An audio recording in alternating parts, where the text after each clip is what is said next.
વિદ્યાર્થી મિત્રો, ત્રીજો ભાગ સંયુક્ત રાષ્ટ્રો એટલે કે યુએન એટલે કે યુનાઇટેડ નેશન્સ. આપણે પહેલાં વિશ્વયુદ્ધને અંતે વિશ્વના દેશોની અંદર શાંતિ સલામતી માટે યુએનઓ એટલે કે યુનાઇટેડ નેશન્સ ઓર્ગેનાઇઝેશનની સ્થાપના કરવામાં આવી હતી. બીજા વિશ્વયુદ્ધને અંતે યુએન એટલે કે સંયુક્ત રાષ્ટ્રોની સ્થાપના કરવામાં આવી હતી. એટલે પ્રથમ વિશ્વયુદ્ધના અંતે વિશ્વના દેશોની અંદર શાંતિ સલામતીની સ્થાપના થાય એ માટે રાષ્ટ્રસંઘ, પણ એને અટકાવવામાં એટલે કે બીજા વિશ્વયુદ્ધને અટકાવવામાં એ રાષ્ટ્રસંઘને સફળતા મળી શકી નહીં અને બીજા વિશ્વયુદ્ધની શરૂઆત થઈ. એટલે કે એ જે એટલે કે એ દ્વિતીય વિશ્વયુદ્ધ પૂર્ણ થતાની સાથે જ વિશ્વમાં ફરી વખત એ શાંતિ સલામતી અને એ જે સહ અસ્તિત્વના હેતુથી એ સંયુક્ત સંઘ એટલે કે એ જે સંયુક્ત સંઘ એટલે કે સંયુક્ત રાષ્ટ્રો એટલે કે યુએનની સ્થાપના કરવામાં આવી હતી 24 ઓક્ટોબર ઈસવીસન 1945. એનું કાર્યાલય, એનું વડું મથક અમેરિકાના ન્યૂયોર્ક શહેરમાં છે. યુએસએ અમેરિકાના ન્યૂયોર્ક શહેરની અંદર એનું વડું મથક આવેલું છે. ફરીથી યાદ રાખજો, અહીંયા યુએસએ અને એ યુએસએના અહીંયા 24 ઓક્ટોબર ઈસવીસન 1945ની અંદર એની સ્થાપના કરવામાં આવી અને એનું જે વડું મથક છે ક્યાં?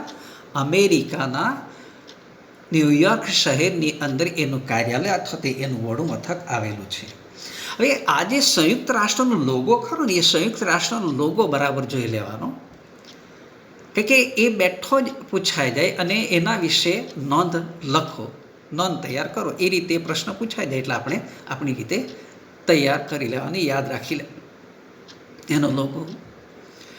એટલે સંયુક્ત રાષ્ટ્રોની સ્થાપના માટે બીજા વિશ્વયુદ્ધની અંદર અમેરિકા જોડાયું હતું. અમેરિકા જોડાતાની સાથે જ એ વિશ્વની અંદર સ્થાપના થઈ શકે એ માટેના પ્રયાસો ચાલુ કરી દીધા હતા. મનુષ્ય સ્વતંત્ર, શાંતિ અને સલામતીના હેતુ માટે અમેરિકન પ્રમુખ ફ્રેન્કલિન ડી રૂઝવેલ્ટ, અમેરિકન પ્રમુખ કોણ? ફ્રેન્કલિન ડી રૂઝવેલ્ટ, એ અમેરિકન કોંગ્રેસ એટલે કે અમેરિકન સંસદની અંદર સંદેશો આપતા મહત્વની એવી 4 સ્વતંત્રતાઓની ઘોષણા કરી. 4 સ્વતંત્રતાઓની ઘોષણા કરી. નંબર 1, વિચાર અને વાણી સ્વતંત્રતા. નંબર 2, ધાર્મિક સ્વતંત્રતા, આર્થિક સ્વતંત્રતા. અને નંબર 4, ભયમાંથી મુક્તિના અધિકારો. એ રીતે 4 સ્વતંત્રતાઓની ઘોષણા કરી લીધી. કોણે? અમેરિકન પ્રમુખ ફ્રેન્કલિન ડી રૂઝવેલ્ટ.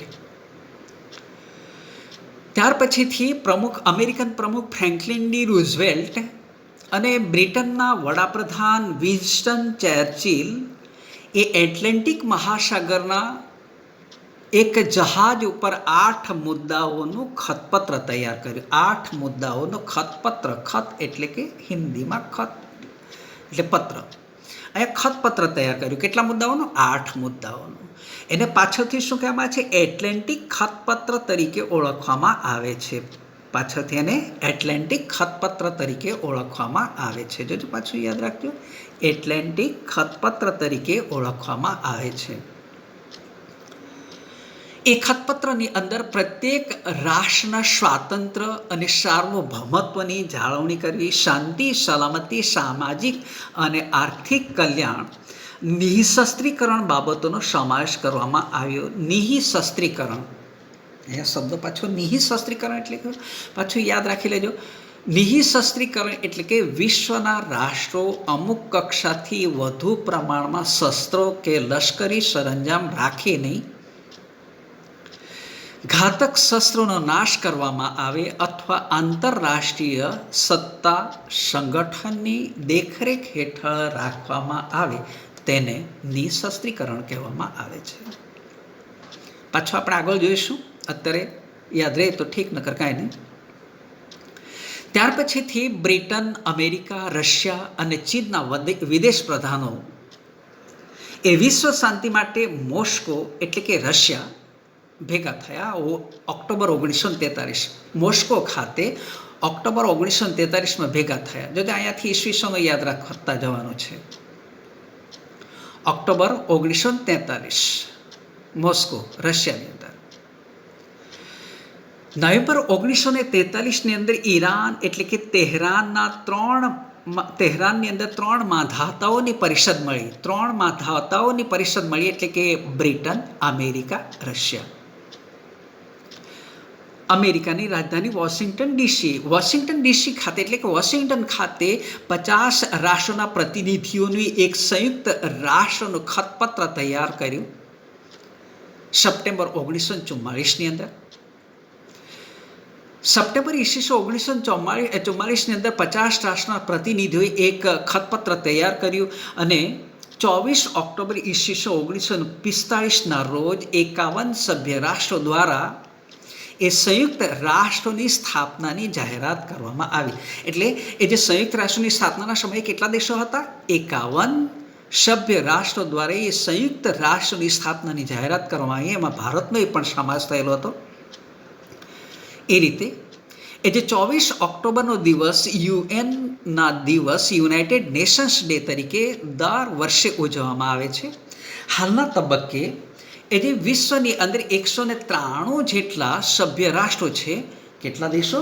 193 જેટલા સભ્ય રાષ્ટ્રો છે. અહીંયા એટલે કે 193 જેટલા એ નોંધાયેલા સભ્ય રાષ્ટ્રો છે.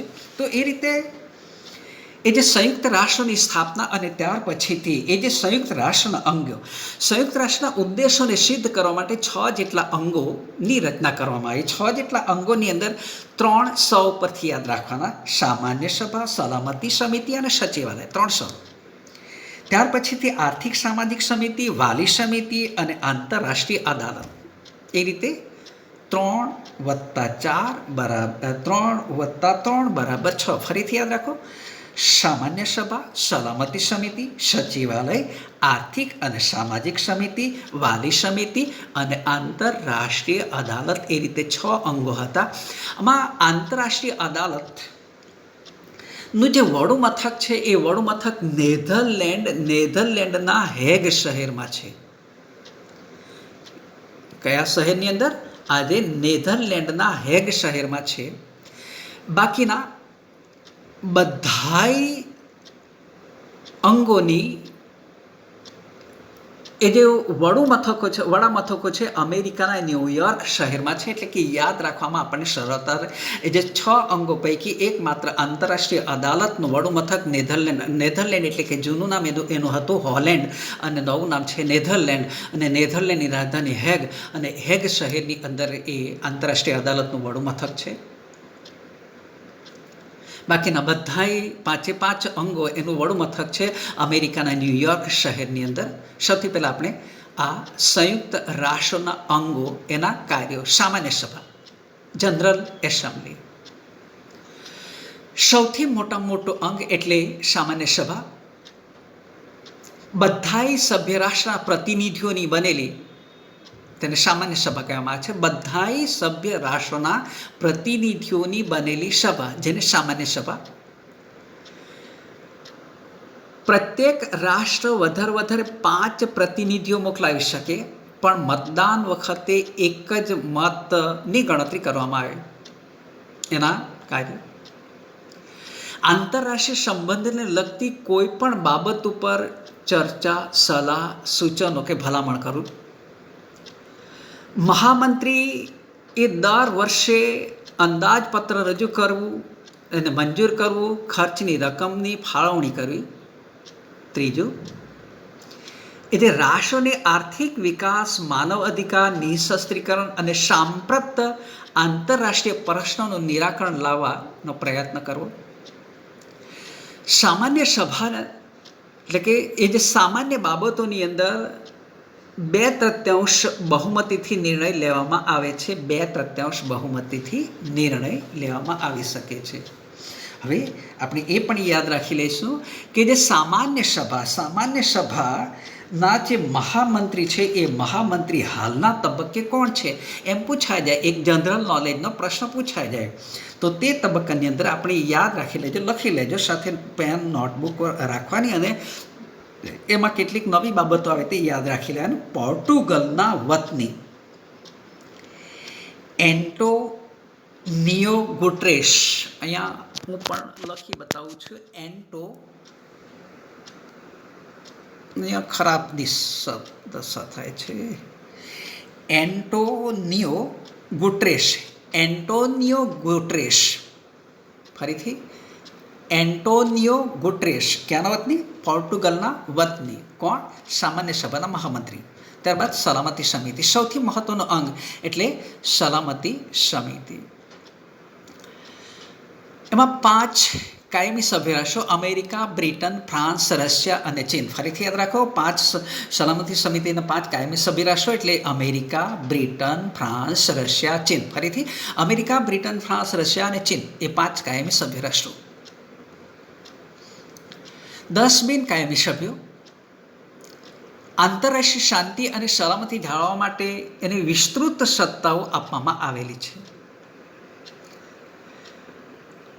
રાષ્ટ્રના કોઈ પણ ઝઘડાનો ઉકેલ માટે વાટાઘાટો, તપાસ અને મધ્યસ્થી દ્વારા શાંતિમય રીતે એ પ્રશ્નોનો હલ કરવો. કોઈ પણ આંતરરાષ્ટ્રીય અગત્યની બાબતોમાં નિર્ણય લેવા માટે 5 કાયમી સભ્યોમાંથી કોઈ એક મત નકારાત્મક હોય તે બાબત પર નિર્ણય લઈ શકાતો નથી. કોઈ એક બાબત પર હકારાત્મક ન હોય તે બાબત પર નિર્ણય લઈ શકાતો નથી. એ 5 કાયમી સભ્ય રાષ્ટ્રોની એ સત્તાને વીટો એટલે કે નિષેધાધિકાર કહે છે અને એ રશિયાએ વીટોની સૌથી વધુ વખત ઉપયોગ કરેલો. ફરીથી યાદ રાખજો, વીટો એટલે શું? વીટો એટલે કે સલામતી સમિતિના 5 કાયમી સભ્ય રાષ્ટ્રોને નકારાત્મક અથવા તો નિષેધાધિકાર મત આપવાની અસાધારણ સત્તાને વીટો કહેવામાં આવે છે. પાછું બોલું છું, સલામતી સમિતિના 5 કાયમી સભ્ય રાષ્ટ્રોને નકારાત્મક મત આપવાની અસાધારણ સત્તાને વીટો કહેવામાં આવે છે. સલામતી સમિતિના 5 કાયમી સભ્ય રાષ્ટ્રો કયા? ફરીથી યાદ રાખજો, અમેરિકા, બ્રિટન, ફ્રાન્સ, રશિયા અને ચીન. એમાંથી કોઈ પણ એક સભ્ય એ હકારાત્મક ન હોય એટલે કે નકારાત્મક મત આપે તો એ કોઈ પણ ખરડો કાયદો બની શકતો નથી. એટલે કે એને આપણે વીટો તરીકે ઓળખી શકીએ છીએ. એ વીટો અને ત્યાર પછીથી એ જે સલામતી સમિતિની અંદર એ મહત્વના અંગોની અંદર એટલે કે સામાન્ય સભા, ત્યારબાદ સલામતી સમિતિ અને ત્યાર પછીથી આપણે નંબર 3 ઉપર આર્થિક અને સામાજિક સમિતિ. એ જે આર્થિક અને સામાજિક સમિતિ જેને આપણે ઇકોસોક, અહીંયા ઇકોસોક જોજો, અહીંયા ઇકોસોક તરીકે પણ ઓળખી શકીએ છીએ. આર્થિક સામાજિક સમિતિની ઇકોસોક તરીકે પણ ઓળખી શકીએ છીએ. ઇકોસોક એટલે કે એના જ્યારે જે એ સંસ્થાની સ્થાપના કરવામાં આવી ત્યારે 54 સભ્ય રાષ્ટ્રો હતા. સામાન્ય સભા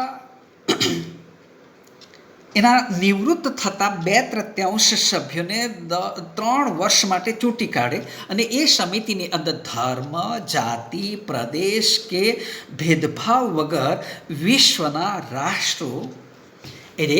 વિશ્વના રાષ્ટ્રની પ્રજાઓનું જીવન ધોરણ ઉપર લાવવા માટે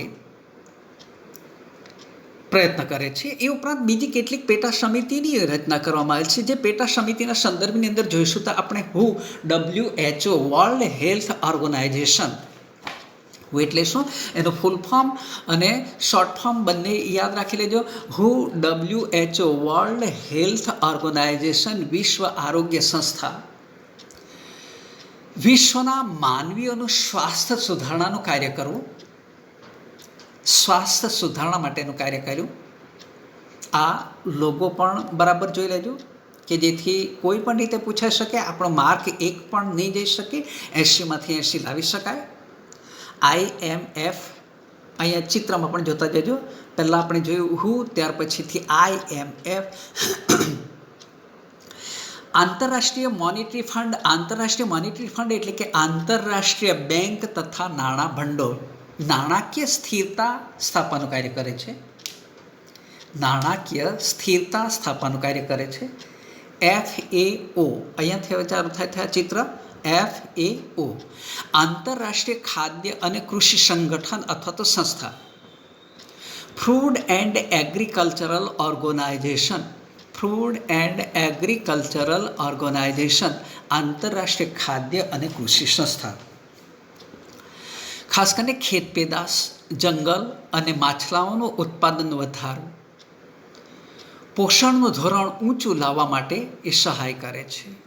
ILO અહીંયા જોજો, આ ILO પહેલાં અહીંયા આપણે FO જોયું અને ત્યાર પછીથી આ ILO international labour organisation. International labour organisation એટલે કે અહીંયા ઇન્ટરનેશનલ લેબર ઓર્ગેનાઇઝેશન એટલે કે વિશ્વના મજૂરોના હક્કો અને ન્યાય અપાવવાનું કાર્ય કરે છે. વિશ્વના મજૂરોના હક્કો અને ન્યાય અપાવવાનું કામ કરે છે. ત્યાર પછીથી યુનિસેફ. આ એક્ઝેક્ટ યાદ રાખી લેજો. UNICEF United Nations international children emergency fund. ફરીથી યાદ રાખજો.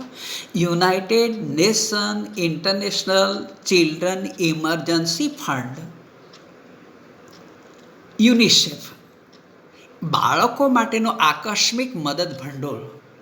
બાળકો માટેનું આકસ્મિક મદદ ભંડોળ. અહીંયા જોજો ચિત્રની અંદર જોજો, ખ્યાલ આવી શકે. આ ચિત્રની અંદર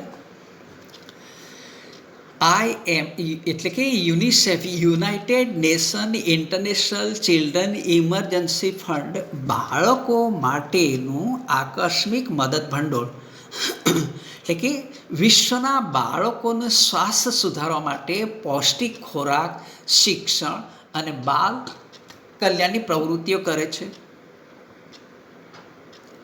યુનેસ્કો શૈક્ષણિક, વૈજ્ઞાનિક અને સાંસ્કૃતિક સભ્ય. યુનેસ્કો અહીંયા લખેલું પણ છે જોજો. યુનેસ્કો એટલે કે શૈક્ષણિક, વૈજ્ઞાનિક અને સાંસ્કૃતિક સંસ્થા.